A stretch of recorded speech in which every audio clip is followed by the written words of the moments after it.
The following segment is sponsored by Erlanger Health System.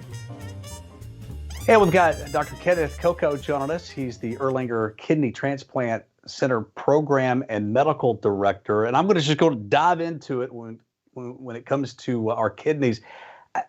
Dr. Coco, how common is kidney failure and what options do we have when it comes to managing kidney failure? Oh, sure. And thanks very much for having me here today. You know, kidney disease doesn't get a lot of attention by people, and over 30 million Americans are facing some form of chronic kidney disease. And it's usually a very silent killer. It comes from being exposed to things like uncontrolled high blood pressure or diabetes. And when those patients face chronic kidney disease, there's a whole spectrum of disease. Some people are very mild, some have fulminant failure.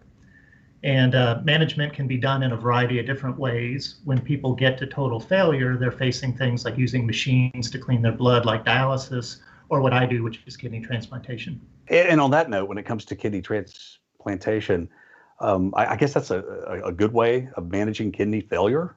Yeah, so if you think about kidney disease, it's got a very high death rate associated with it. You know, about 15 to 20% of patients die every year that are on dialysis. And they on average, they live about 5 years on dialysis. About 50% of them will be dead at the end of 5 years.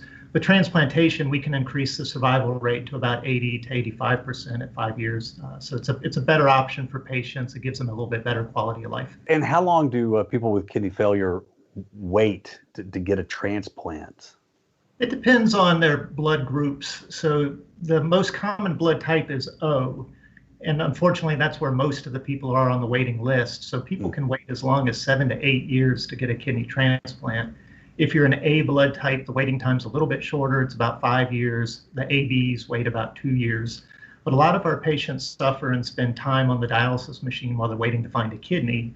Some are fortunate that they have friends or family members who can donate a kidney to them, and then they may end up getting transplanted in a more rapid fashion. Where do donated kidneys come from?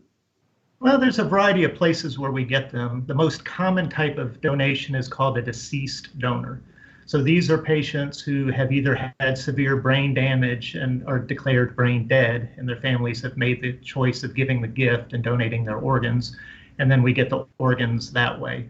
Those go into a government-managed national database and are distributed through a system that way.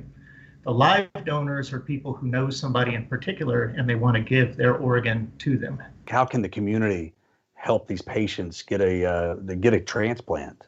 Sure. Well, there's a variety of ways. The most important thing is to try and get the message out about the importance of deceased donation. And so people can sign up at the DMV office and say they want to be a kidney donor. They can go to the Donate Life website and say that they want to be a kidney donor. That way, if something unfortunate does happen to them and a family's trying to make a decision, we know that their wishes were that they wanted to give their organs to help somebody else. For live donors, usually it's a conversation that occurs with their loved one that they know and that they want to give that, and then it's a discussion with their physicians and with the transplant team. Erlanger Health System, 423-778-8067. And for more information, erlanger.org/kidney transplant.